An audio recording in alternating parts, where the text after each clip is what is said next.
Hi all, welcome to another Dave Downey fly tying video production. Here I'll be sharing my favourite flies and methods of tying them to make catching fish better for you anglers around the world, and also making tying these flies easier with my different styles and techniques.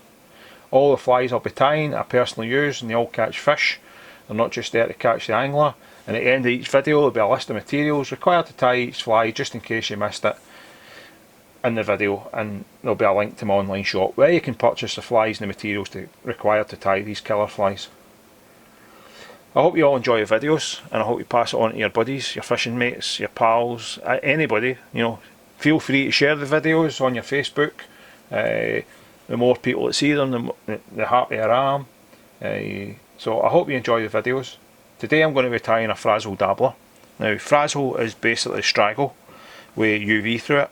I did bring it out years and years and years ago. I've been selling it for a long time. Loads of other people on the market have brought stuff out that are, copycats basically, but I've been selling it for a long time. For the ones that remember, I done an article on Today's Fly Fisher with Stevie Cullen a long time ago on Carn Valley, and we were hammering fish with these Frazzle. Sorry, not Carn Valley, it was on Venachar. Carn Valley, I don't know how I'll get Carn Valley, getting the two of them mixed up. But yeah, it was on Venachar, and we caught a lot of cracking fish on these flies. I was fishing 3 different ones. I know the Scottish boys done well with these over in Ireland. So Frazzle Dabbler, that's a size 10, fully mill heavyweight champ. I'll just show you. Okay, heavyweight champ, bronze. Said before in my videos, I prefer bronze hooks to black hooks. Black thread, if you want a fluorescent head, you can use, obviously, that's a sheer 14.0, but if you wanted a bright head on it, which works sometimes, you can use a Fl.Orange, right? But I'm going to tie it with a black head. What we're wanting is some Frazzle Fritz, right? So this is Fl.Orange UV. That says, you can see it there, you can see the UV coming through, right? So that's going to be the body of the fly. Tail of the fly, I'm going to use Coq-De-Leaon, just because I was using cock pheasant before, and I just found the cock pheasant was getting ripped apart. Not that it really matters because it's a pulling fly.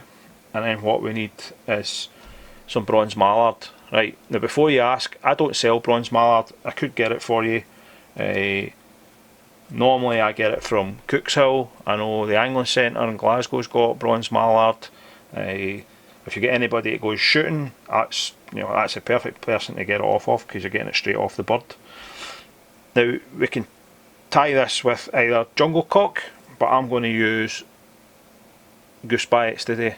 So that's Fl.Orange Goose Biots. So I'm going to use them up the side of the fly. Obviously a lot of people can't afford jungle cock, so you can trim the biot so it looks like a jungle cock feather, or you can leave it long. I'm going to leave it long and pointy because I like it that way. Right, so let's get started on this cracking pattern. That says we're doing an orange, basically Frazzle Dabbler, but olive, black, claret, they all work. Some of my mates I gave some of the flies to test years ago were hammering fish on Loch Awe with them, and that's wild browns. So get some Coq-De-Leaon for the tail. It says if you're tying international, you obviously need to stick with the rules. Make sure you're not tying the tail too long. If you're not tying international, I would have a longer tail than that. And it really is a simple fly to tie. So we'll just do that. Tidy that up a little bit. You could put a little bit of fluorescent stuff there if you wanted. I'm not going to bother. So as it says, this is Fl.Orange. I've been selling it for a long time. It says there's loads of other people selling similar products.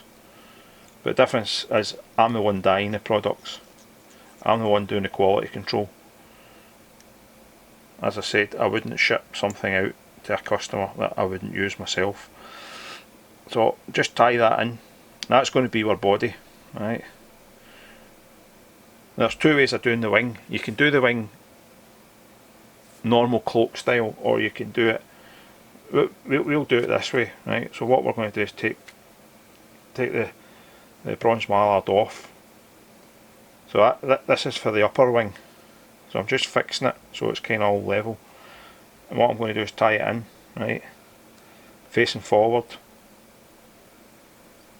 Right, now obviously I want to check that it's going to be the right length going back. Tie it in there. This is probably the easier way of doing it, because it is quite a difficult thing to do to cloak bronze mallard, and it's not a cheap feather either, so you know, you're not wanting to waste it. And we're going to do the same, but I'm not taking as much off. So I've tied it with a curvature up the way so that the more bronze colours on this side rather than this side. So that's the back of the feather, this is the front. We're going to do the same underneath. Right, but we're going to tie it a little bit shorter because we don't want it a bit like a full cloak. Right, just catch it in. Right, make sure that you can push it round because you don't want it all in there. Right, I'm quite happy with that, so I'm just going to tidy that up and cut that off. Right, cut off the excess. So we're now going to run the thread just down a little bit. We're not going to go that far down. And the thing is, we're not going to tie the frazzle right up to the front of the bronze.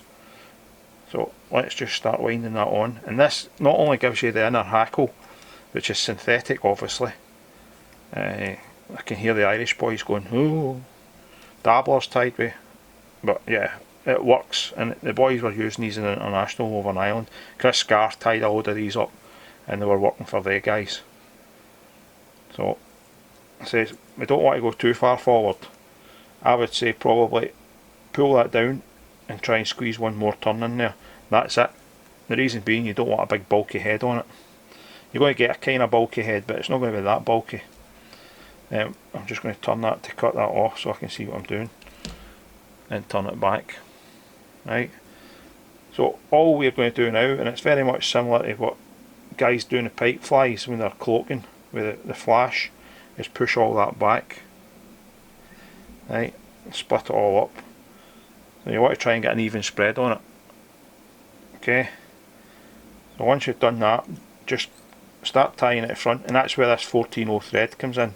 It's really, really good because you can get quite a lot of thread on there without having to worry about building a massive head up. If you're using a 6-0 or an 8-0, you know, you're struggling with that. Now obviously, depending on how much thread you put, depends on the cloak. You know, it depends on how much you rake, if that makes sense. The further back you go, the more that wing's going to be sitting flatter. So you don't really want to go too far back, right? So I'm going to leave it at that, and I'm going to tie it a couple more wee turns, just because I do want a head on the fly. I don't want no head on it. And we'll do a quick whip finish, only one, because we've still got to put the biots in. See, like so that bit going out, you can just do another turn and catch that back in. So we're going to get a couple of biots. So I always take the two next to each other. One's going to go on one side, right, and I'm going to leave it pointy. So we're just going to catch that in with, that's 4 turns, and then we'll do the same on the other side. We want to get them the same length. You could put a green biot in, you could put whatever colour in you want, yellow, and we're going to just strip that off by pulling it, and it should just rip off. We'll pull that bit back, we'll tidy it up a little bit more. Right, pull it back another little bit, and then we'll finish it again. And it's an alternative to using seals fur and proper hackles, and it's a lot quicker. And honestly, when it's wet, it's unbelievable. The two guys I gave stuff to fish Loch Awe, one was fishing a claret and one was fishing a black one. And the guy fishing the claret one couldn't believe that he was catching loads of fish, and the guy in the black one wasn't. And then the next time they were out, it was the black one that was catching. So, you know, it just changes colour in the water, and with the UV coming through, it is dynamite. And don't be scared to use bold colours. When I was on Loch Leven, the shrimps that were in the water were bright orange and pink. And obviously fish were feeding on those shrimps, freshwater shrimps. So we're just going to turn that right round and run the varnish. And once again, get our wee bit of wire. And just clean the eye up. But I mean, that's an easy way of doing a dabbler. Sometimes it doesn't always work. The problem is you try to put too much stuff on to cloak it. But as I say, bronze mallard's not cheap. You don't want to be wasting it. You don't want to try to tie it in, it's all going everywhere and it's not looking right. So I like to do it that way, and then I know the length, and that's it. So as I say, you could put a jungle Coq-De-Leaon on that instead of the Biots, but I like it with the Biots as well. And when it's wet, it does change. It changes colour a lot, and you can see. So I really do hope you enjoyed that. I hope you're going to follow me on Facebook and Instagram. Facebook's David C. Downey, Instagram's Dave Downey Fly Fishing. That's where you'll get the latest updates and stuff on any videos I'm doing or anything I'm doing basically in fishing. Check out my guiding site. That's www.davedowneyfishing.com, and my online shop. You can go and check there for flies and materials. It's www.fly-fishingworld.com. Alright, so thanks for watching another Dave Downey fly tying video production on another miserable day. Hope it's cheered you up, hope it brings your spirits up a bit and gets you motivated to get tying.